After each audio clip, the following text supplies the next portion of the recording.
कोरोची जिल्हा परिषद मतदारसंघात भारतीय जनता पार्टीच्या प्रचाराला जोरदार गती मिळाली असून चिंतामणी गणेश मंदिरासमोर आयोजित कॉर्नर सभेत भाजप नेत्यांची सरकारच्या लोकाभिमुख योजनांचा पाढा वाचला।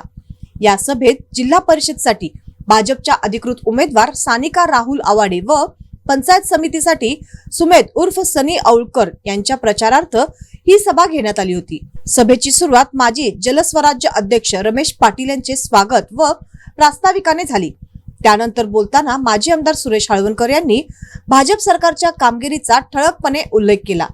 भाजप सरकारने गोरगरीब जनतेसाठी आरोग्य सेवा मोफत केल्या, विविध आरोग्य योजनांमधून नागरिकांना विनामूल्य उपचार मिळाले असून त्यांचा थेट लाभ कोरोची गावाने घेतला आहे, असेही ते म्हणाले। तसेच 50 सीट बस मंजूर करून महिलांसाठी अर्धा तिकीट दराची योजना राबविण्यात आली। या निर्णयामुळे महिलांना मोठा दिलासा मिळाला असून एसटी महामंडळालाही आर्थिक फायदा झाल्याचे त्यांनी सांगितले। भविष्यातही अशाच योजना सुरू राहाव्यात यासाठी भाजपच्या सर्व उमेदवारांना प्रचंड मताधिक्याने विजयी करण्याचे आवाहन त्यांनी केले। यावेळी माजी मंत्री प्रकाश आवाडे यांनी भाजपच्या विकासाभिमुख धोरणांवर भर दिला।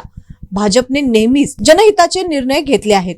गाव, राज्य आणि देशाचे उज्ज्वल भविष्य घडवायचे असेल तर भाजप सोबत ठामपणे उभे राहा, विकासाचे भागीदार व्हा, असे आवाहन त्यांनी मतदारांना केले। जिल्हा परिषद उमेदवार सानिका आवाडे यांनी आपल्या भाषणात मतदारसंघातील विकास कामांचा आढावा घेतला। आमदार राहुल आवाडे साहेबांच्या नेतृत्वाखाली मतदारसंघात कोट्यावधी रुपयांची विकास कामे करण्यात आली आहेत। रस्ते, पाणी, आरोग्य, शिक्षण अशा विविध क्षेत्रात ठोस कामे झाली असून विकास हाच आमचा एकमेव अजेंडा आहे, असे त्यांनी स्पष्ट केले। कोरोची मतदारसंघात विकासाची गंगा वाहती ठेवण्यासाठी सुज्ञ नागरिकांनी भाजपच्या सर्व उमेदवारांना मतदान रूपी आशीर्वाद द्यावे, असेही त्या म्हणाल्या।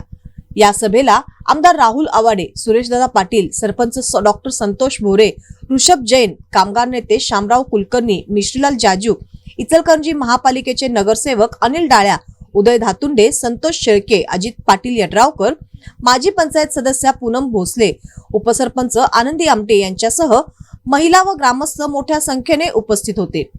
या कॉर्नर सभेमुळे कोरोची जिल्हा परिषद मतदारसंघात भाजपच्या उमेदवारांना मिळणारा वाढता प्रतिसाद स्पष्टपणे दिसून आला असून निवडणूक वातावरण अधिकच तापले आहे।